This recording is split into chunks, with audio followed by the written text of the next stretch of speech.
That is the voice, of course, of our old mate Normie Rowe, who, along with Colleen Hewitt and John Young, as he likes to be called these days, will be performing live with their brand new show and singing all sorts of songs of one concert-only reunion, Simon, coming up very, very soon.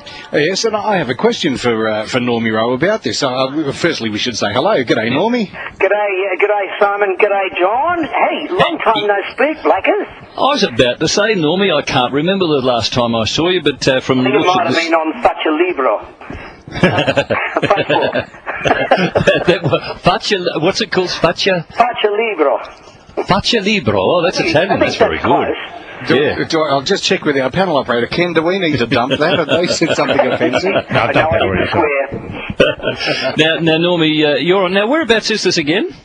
At Crown, at the Palms room at Crown. The Palms, that's right, of course. And you're singing along with Colleen Hewitt, of course, and John Young. Now, you all get... hang on, wait a minute. Who told you to say John Young?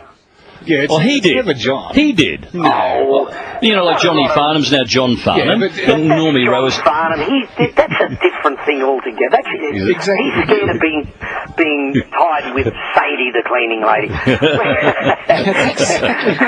Johnny Young. If we don't know him as Johnny Young, then you know. Yeah, I know. You're right. You're right. Actually, getting mixed up with John Paul Young. For goodness' sake. There's no truth in the rumour. You want to be called Norm from now on, is there? That wouldn't sound right.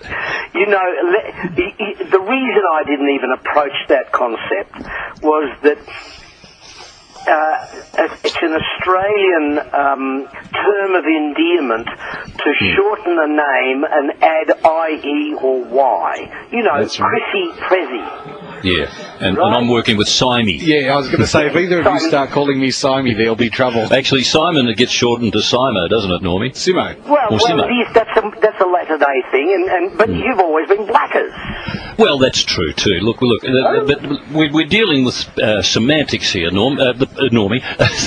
Now, do you all get equal billing, and do you all sing as many songs as each other? That's what I want to know, because does anybody sort of get a bit more space than somebody else?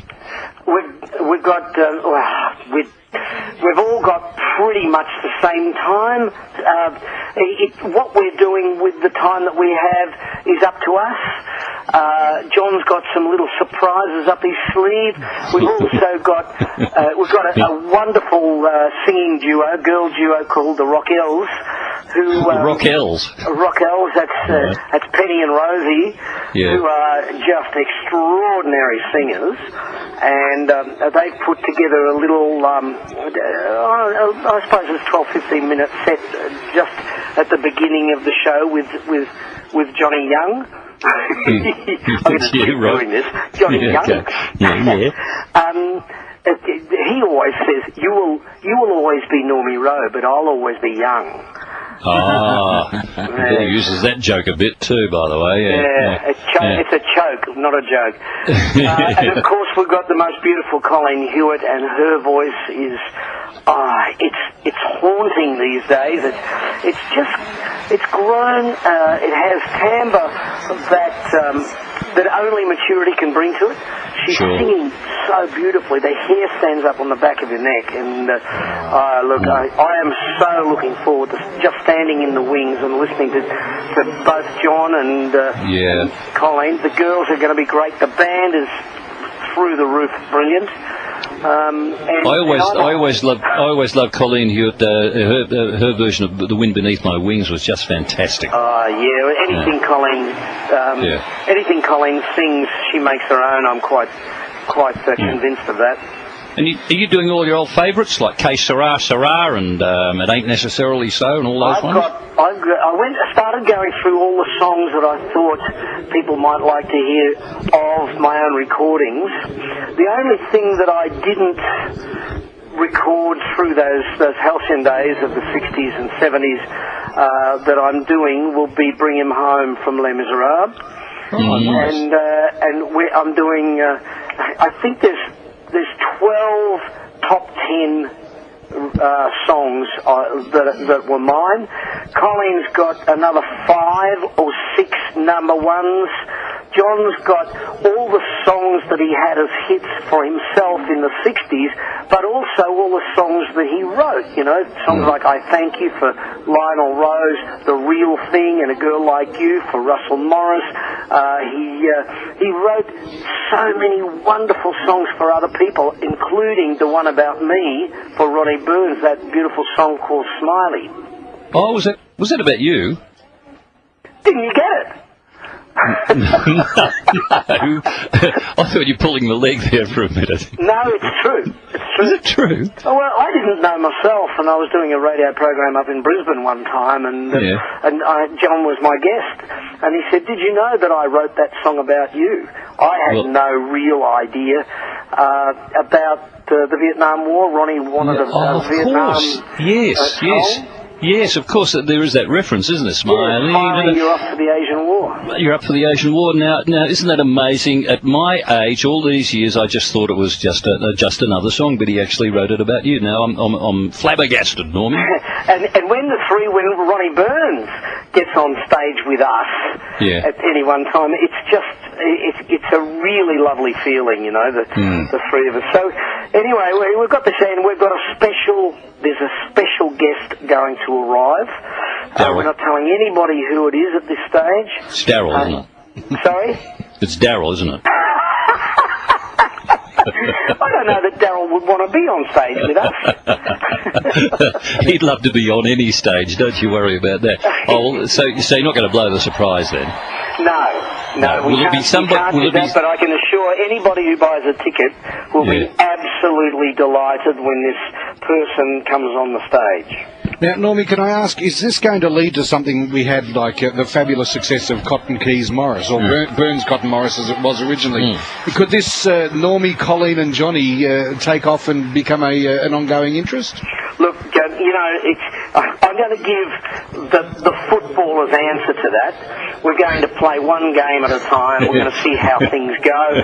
Of course, the amount of work we put into this would be beautifully amortised over a number of shows right around Australia. We have people coming in from, casino entertainment managers coming in from all over Australia coming to see the show, and we're hoping that they'll look at this and be quite impressed. You know, the most important thing about this is that we are showing all those people who are terribly ageist. You know, the people on the project on Channel 10, they are terribly ageist.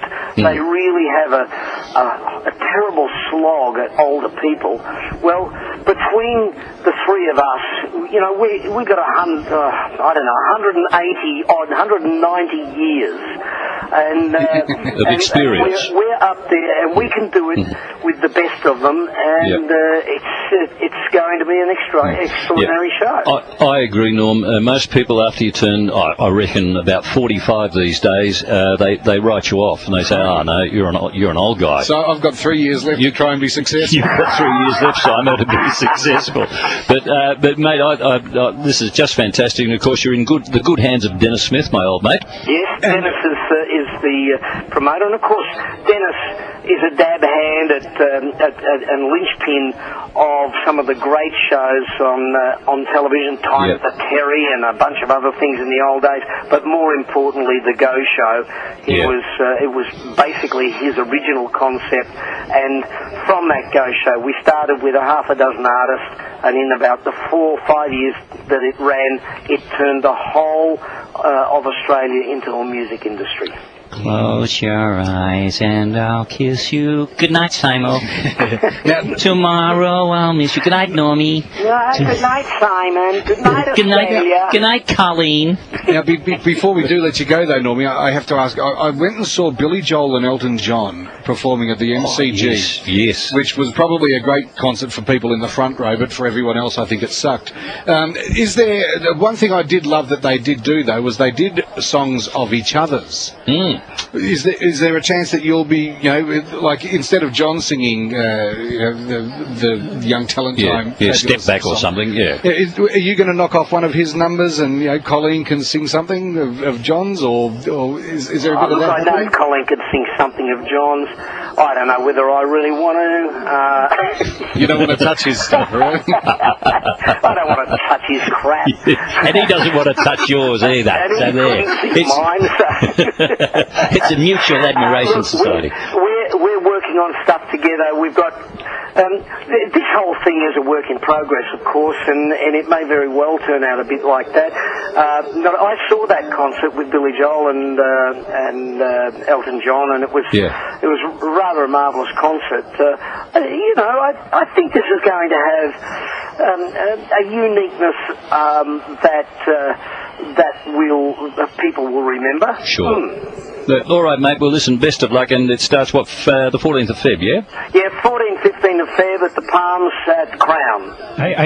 Now, Normie, before you go, the great thing about being the panel operator is you're in control of the button, so you can just interrupt at any time you want. Normie, every time I've seen you play, you have an absolutely crack band of musos, and I believe this time around, on drums, you have the legendary drummer from Billy Thorpe and the Aztecs. Is this true? Gil Matthews. No, we're not going to use Gil Battery. We've got the original drummer from the Playboys, Graham Trotman, and we... And Normie, now you know why Ken's the panel operator. Gil plays, honestly, Gil does play with us quite often, but he loves to come and play guitar. So we love to have Gil with us, and we have a wonderful time. He's a beautiful man. Peter Fern is also playing drums for Collie, and we've got a first class set of musicians. Roger Montgomery is my music director, and it's going to be fantastic. Yeah, I'm just texting Tony Featherstone back. You don't know what you're talking about. Now, Normie, but just before you go, where are you living these days? You up on the Gold Coast still? I'm living on the Gold Coast, but there is an imminent move, I think, because I was engaged to Penelope Perrin just recently, and she lives in Melbourne with her 3 little girls, and home is where the heart is, I guess. Yeah. But I'm looking forward to it. I can be closer to it. I mean, Melbourne is really my home anyway. So. Yeah, that's right. They don't have a white horse in Surfers Paradise, do they, Normie?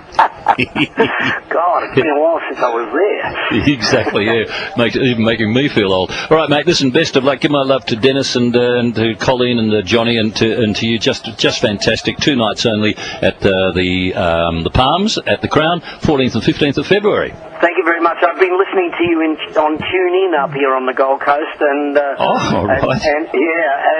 I love what you're doing. But I always love what Bruce and Phil are doing. I hope Phil's well. I hope he's over his hospitalisation and everything, and look forward to hearing everybody soon. Yeah, who are you talking about? Phil and who's this? Phil and Bruce? Yes, there it is. Never take a holiday. Never take a sickie, Normie, as you know. Phil is doing very well. Understudy you. Yeah, no, Phil's very well, and he's out of his commode. Oh, his chair. Yes, it's Bruce we're worried about now. Good on you, Norm. We'll talk to you again. Very soon, I hope. Good on you, mate. That's Normie Rowe, Colleen Hewitt and John Young. They'll be at the Crown at the Palms 14th and 15th of February, so plenty of time for you to book, and they are just fantastic. Beautiful. All right. Now, we're well and truly overdue for a break. Normie's just so good to talk to. We let time get away from us. So we will be back with your calls, 96900 693, after